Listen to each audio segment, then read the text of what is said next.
Thanks for joining us at the Culture Drop Podcast. Today is part 2 on our series on Minnesota music scene, where we're going to discuss, among others, Dutch Oven, Paul Westerberg, Tommy Stinson, Chris Osgood, and the Suicide Commandos. So enjoy the podcast. One thing I'd be remiss if I didn't mention this. Yeah. And just for anybody who's listening who might give a damn one way or another, is my late friend Katie. Yeah. Katie O'Brien. Went to school with. She was 2 grades ahead of me. Roommate with her in glorious years, the late 1983 to 1984. And ended up forming Dutch Oven with her in 1990. Remember Christine Callahan, Katie on bass, and lead vocal. You were in Dutch Oven? Yeah. I'm looking at a publicity photo of Dutch Oven right now. Is that you with the backward baseball cap sitting by the... No, that's the guys that replaced myself, my brother Matt. Oh, okay. Were, I forget their names. One of them was Chris something. Chris He was the guitar Hessler, player. John Chris Gerlach. Hessler, and the drummer was John. What was John his name? Gerlach? Yeah. So they replaced us, right? And I quit that gig I was telling you about at the Caboose. Yeah, why did you quit that gig? We were both playing, Matt and I were both playing in 2 other bands at the time, and we thought that Katie and Chris weren't serious. I don't know why. We thought we were professional musicians and that they were amateurs or something, and which they were. And it's a joke. Dutch Oven were just an infinitely better band than, probably the best band I've ever played. Maybe not as far as musical chops, but the most exciting, the most interesting. I don't know why. Both of us decided we just didn't want to do it anymore. And it just is stupid. And of course, Katie and Christine very, properly, and it just got other guys to replace them. Several songs, and I saw them a couple times live with the other guys. Yeah. In fact, I wrote a review, an editorial review for the city pages of one gig. Hugely complimentary review. They didn't help it. I don't know why, man. That's fair enough. You don't have to have a reason. I was just curious. Yeah, just one of those things. But I was a serious musician. And when you're that age, you do stuff. You make decisions and you move on, right? It's not always complicated. But this is a guy coming from, punk rock, the early punk rock scene. This is a real punk rock band, Dutch Oven. Katie could really play. Very, very just natural, intuitive bass player. Had a great voice in the Patsy Cline tradition. She'd sing with people like Trailer Trash, at the Lee's Liquor Lounge, if you remember that. Yeah, I remember seeing them there, actually. Yeah, they had a house gig there. Yeah. And, Katie would show up and do a couple songs here and there, and she had that great, rich country torch singer song. Yeah, she's a great singer, had a great voice. Yeah. Christine had the more angry punk rock voice, less established as a guitar player. Yeah. Primarily just, held down chord. Matt was actually very, very interesting. Has become more so through the decades. Very interesting. That was, I think, his first time as my brother Matt, as a guitar player. Just writing and arranging these songs in real time. And I've got some cassettes that it's like, oh, wow, it's really interesting things. But I think at the time I was thinking, I'm going to school these girls. I'm showing them real drumming, real rhythm about. And, that's what they wanted. Strong rhythm section, strong player. And they rose the occasion. Yeah. I just had a bad attitude. Yeah. I wasn't as good as I thought I was. I listened to some of my playing on some of those rehearsals, some of the live gigs, including the final one at the Caboose for the Westies. I'm thinking, why am I doing that? Why, I think I'm Mark Ruzicki or something? What the hell's wrong with me? Why not just, lay back and burn? Yeah. Charlie Watts, Jerry Nolan, Al Jackson Jr., just lay back and burn. Yeah. Let these chicks do their thing. They ended up releasing 145, an A and B side, Brian Paulson produced, but there's a ton of studio outtakes, which actually sound better than the 45, which the drummer released privately burned CDs, like 1,000 copy, numbered copy. Somehow I got a hold of one in 2001 or something like that. Yeah. Excellent studio sound. I just want to mention Catherine Joan O'Brien. Yeah. September 25th, 1962 to March 5th, 1990. It's a big deal. I'm surprised that Peter didn't mention her in his book. I'm sure he knew her, certainly knew of her. I don't know why he didn't mention her. He also didn't mention Terry Katzman. Well, I thought he did. Well, he did, but he didn't mention how Terry died. Oh. Apparently, Terry died at Peter's house in L.A. or California somewhere in 2019, I believe it was. Went out to visit, he and his wife went out to visit Peter and his wife, and even, on Wikipedia or whatever, and you look up the obituaries or the Star Tribune, and it says, on cause of death unconfirmed. Not that we really need to know so much. Yeah, it sounds like they just want to keep that on the lowdown for whatever reason. Yeah, maybe. I don't know. Terry was another sweetheart of a guy. I just really, really liked. Only met him a few times. I met him a few times on the street. Met him at the last great show I was at with you at a Commandos reunion show at Lake Harriet Band Shell shortly after my dad died in 2017. Yeah. Where I broke my toe, my big toe on my right foot, dancing. And Terry was there at the merchandise table, selling merchandise. He's a really sweet guy. He actually ran sound for one of the bands I was in, Tenants Union at the Uptown. Oh, okay. He and our main singer-songwriter, guitar player, apparently hit it off and had loads to talk about talk radio. You'll know who I'm talking about. But he and Terry Katzman apparently hit it off, talk about talk radio. Anyway, I just want to give kudos to Katie O'Brien. Big part of my life. As a friend, as a musician, I believe I'm responsible. I will take some responsibility, along with my late brother Nick, for turning her on to cool music. When I first met her, she was listening to Foreigner and Journey and God knows what. Mm-hmm. Within a year or so, 1982, she was listening to Johnny Thunders and the Heartbreakers and the Ramones and Dave Johannes solo album, starting to appreciate Lou Reed and the Stones, and I'll take some credit for that. Kate? Anyway, that's just for Katie. Yeah, that's good. Get that down on the public record. Yeah. Nice. Thank you. You would have liked her, man. You would have liked her. Everybody liked her. Everybody, not just liked her. They loved her. Yeah, I'm sure I would. There's good reason. Wildly beautiful. Wild. Yeah, the biggest personality. She just. I probably walked by her on the street or at some gig or something sometime. Who knows? Oh, I'm sure he probably did. He probably saw her at a gig or something. Big deal. Jim Walsh wrote about her. I still have, the Pioneer Press article about her. The cover story on the City page at that time. And the cover story of Westerberg when he first started his basement recordings in 2002, 2003. He addressed, Katie and her death. Last time I saw Westerberg physically was at her funeral. Well, her wake. Yeah. He addresses her in that movie he made, right? In that movie he made, Come Feel Me Tremble. You actually see him with, I'm looking at it right now, a copy of the, what do you call it? The little cards that have, they're memorial cards for funerals, and he kisses it, throws it in the fire. Yeah, I remember that. That was very moving. Yeah. And there's a song he wrote specifically for her on that album, the stereo album. Yeah.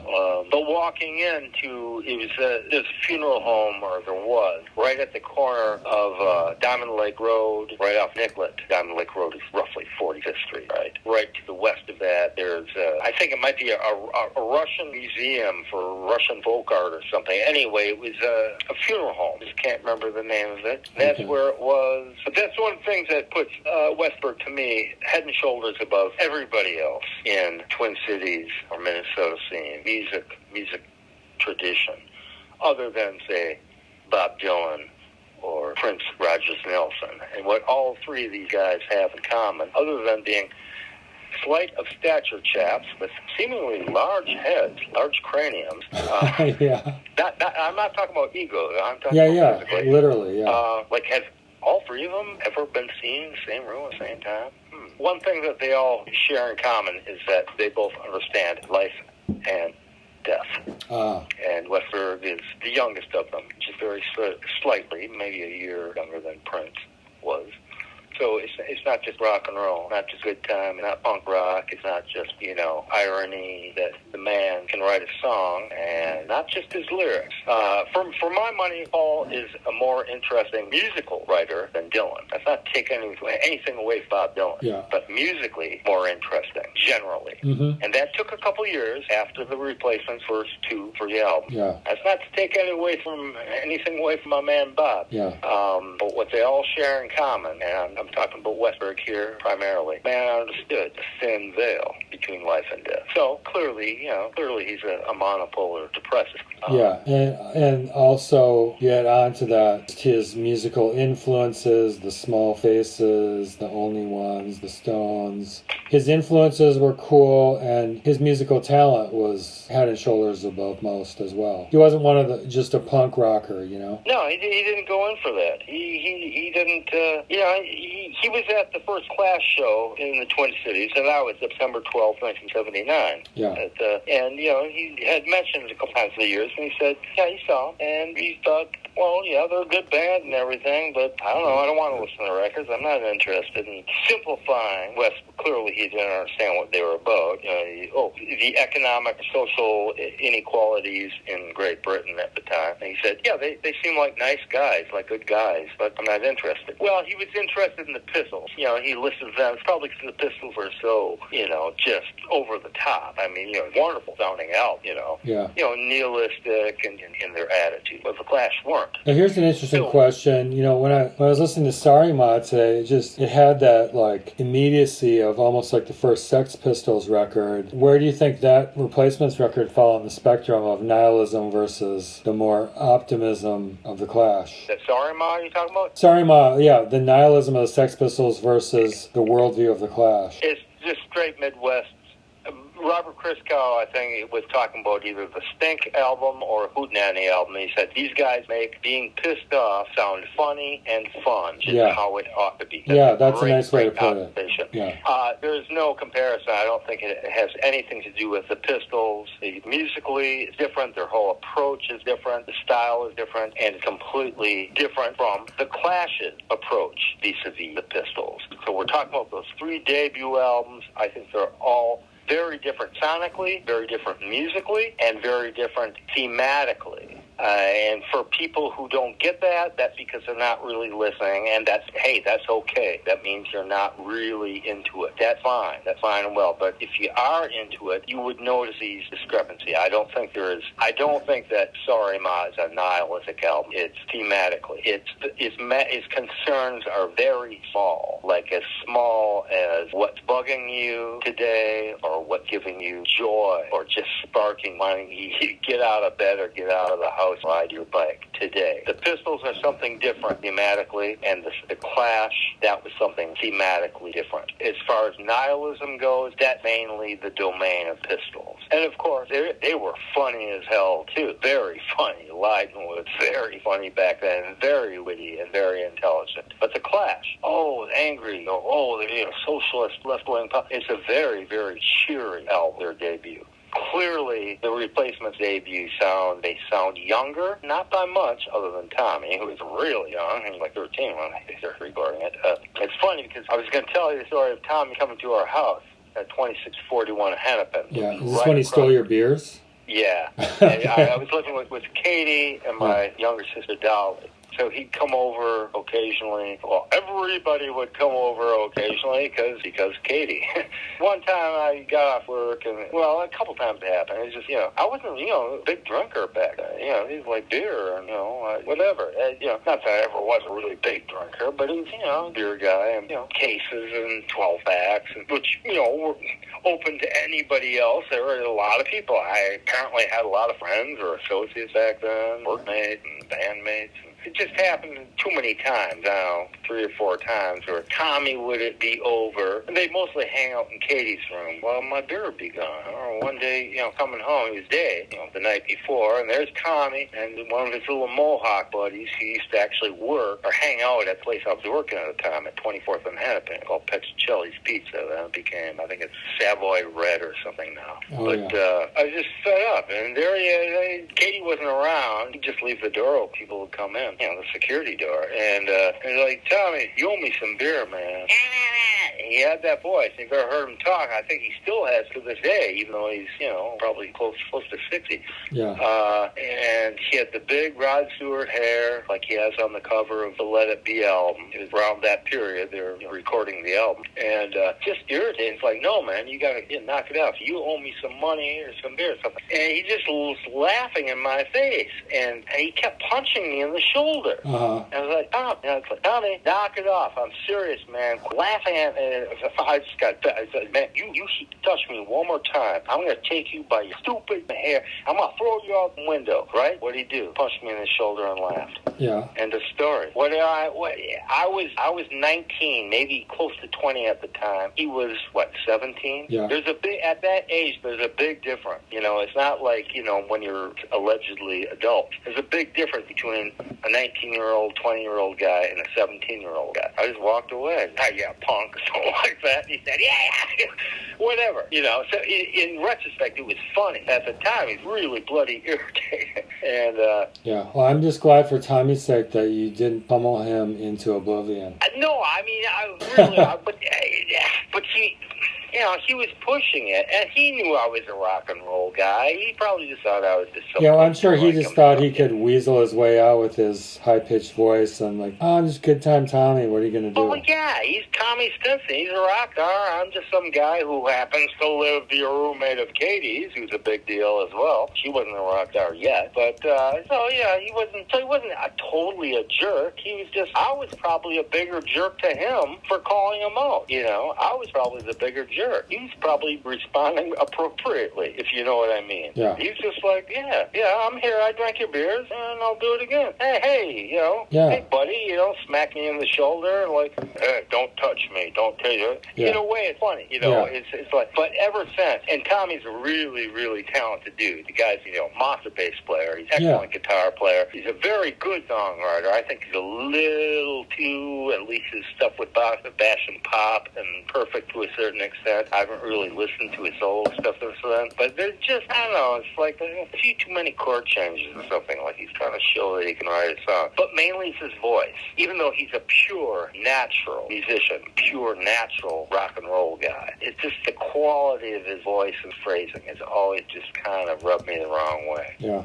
Even the few spots, here and there on Replacement's albums, or even, live shows or bootlegs. And of course, you'll often hear Tommy laugh. Sometimes on record, on Replacement's album, you'll hear he break up laughing, and certainly on live shows. Yeah, he just Clearly, seemed like always just good time Tommy, just wants to have a good time and just wants to rock. Yeah, but he's an exceptionally good and intuitive musician. So, yeah. All the talk, the drinking and, all that, he had the chop down, so he knew how to do it. And the same goes for all of, Yeah. Same goes for Paul. There's like, the shows that completely fell apart, TV shows. No, kudos for Tommy. He's a solid bass player, right? Oh, he's a great bass player. Yeah. And he can do it while leaping through the air, which I don't think is easy to do. Well, that was a long time ago. That was when he's 13, 14, 15. Yeah. And he was already, a really good bass player. But of course they're playing really fast, progressive material. He just got better time, he just got better and more subtle. Yeah, so I'll give Tommy that. I don't want to take anything away from him, and that, the story I just told, it's nothing. It's funny. If anybody was a clown in the situation, it was me, I remember, here's another little story. Meeting Osgood for the first time. It's at Orville. And it was 1979. No, 78 must have been. And the Commandos had just released their final Commit Suicide Dance concert, which is, on vinyl. It was originally numbered, only 1,000 copies printed. They did a 3-night stand over the Thanksgiving weekend, 79. This is the last of the 3 shows, and they released it.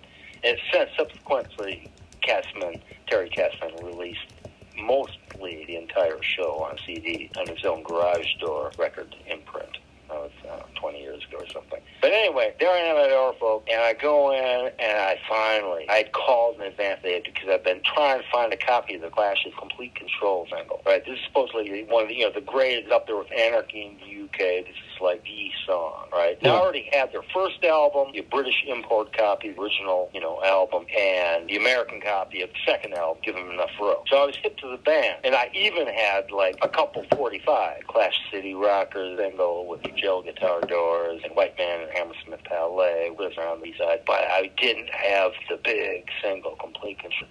City of the Dead B-side. So I go in there, I already called, I think it was Jesperson, sounded like his voice, on the phone, and they were holding a copy for me. So I go in there, and the first thing I see is a rack. They used to have the rack as soon as you walk in the door. New releases right there, including bootlegs, on vinyl. And it's the Commandos. Like, I already had, their one and only album. I'm buying, I just grabbed it off the rack. I didn't even realize until months later that they were numbered. What my number was, I don't know. There's only 1,000 copies. Anyway, so I get it, and the place is kind of packed, kind of busy, and I go up the counter, and there's Jesperson, and he's talking with Osgood, and I say, hey, you're holding a record, you're a copy of the, oh yeah, what's your name? And Willie, oh yeah, we got right here. They're holding a copy of Complete Control for me, and so I'm buying Complete Control, and I lay down my mind. I was only in there for like 5 minutes. Usually I spent like 5 hours in there, and he's chatting away with Osgood, and I'm like taller than Chris Osgood, even though I'm only like 15 at the time. Yeah. And I was just was, and I did. I said hi. Hey man, you noticed I was fine? I said yeah. And I'd never seen him live. He probably knew I was too young,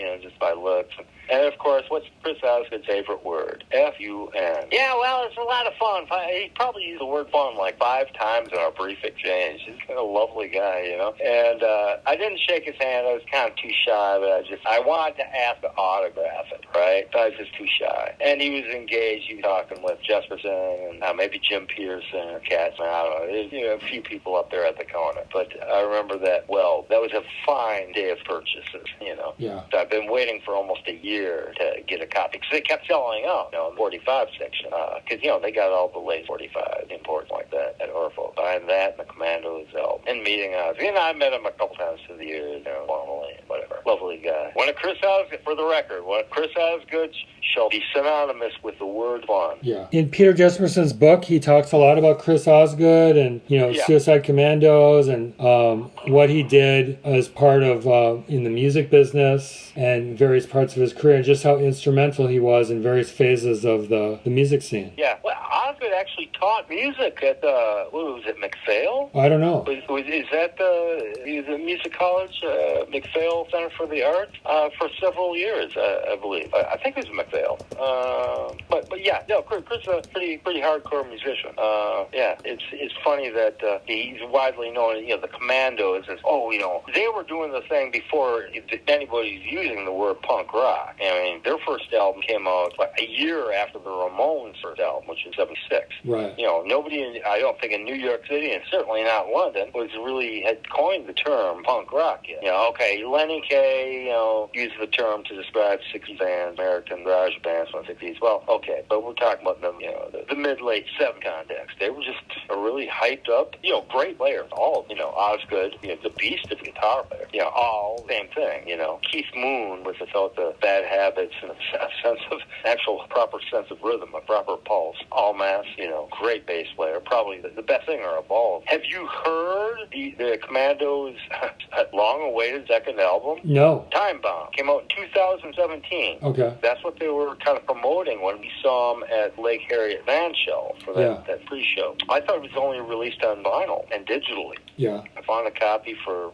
like $20, brand new at the cheapo at my house. I don't know, 6 months ago or something. It's like, wow, this must be a collector's item. Maybe it's for radio promotion or something. It's a lot of fun. It's certainly not guys in their early 20s. Rich Easter did the mixing, and it's a really fun album. So a mix. They all have their own songs. Equally mixed. They're all all singers. It's well worth checking out, and it sounds great. Really, really. It's almost compressed and a little brick wall of mastering sound wise. But it would give Green Day a run for their money. Let's say. You know what I'm saying? Yeah. You dig it. You dig the record. Oh yeah. Not as much as the first album. The first album, the Suicide Commandos Make Records. That's the Desert Island album. There's that's one of the great albums ever. It's just wonderful. Rice Krispies Snap, Crackle, and Pop or whatever. That's what the Commandos debut sounds like. Yeah. Sounds like Rice Krispies.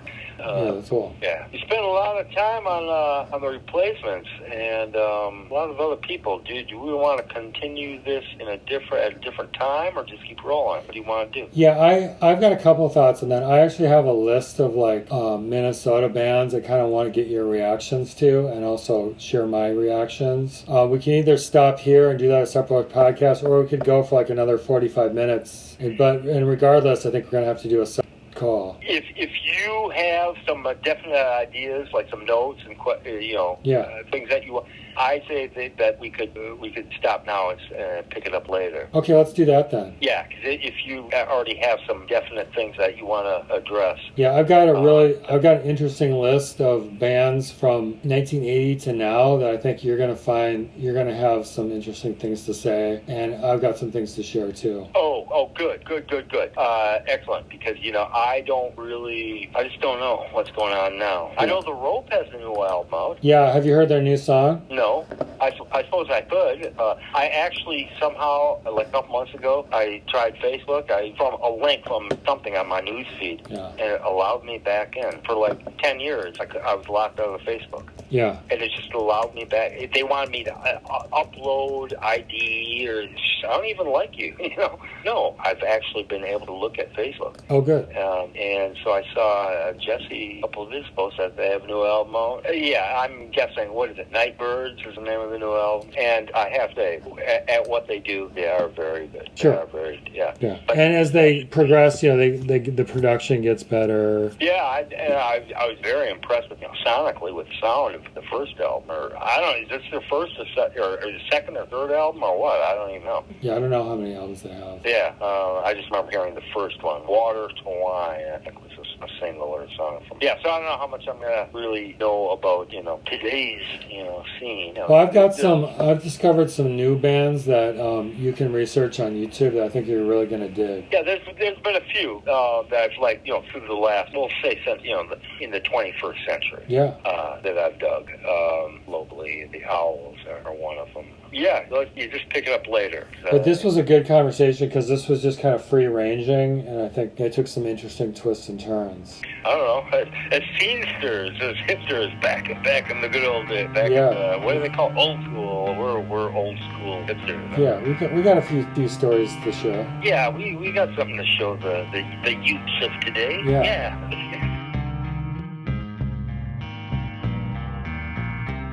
Thanks for joining us at the Culture Drop podcast. That was part 2, our series on the Minnesota music scene. Join us next time when we pick up again with part 3.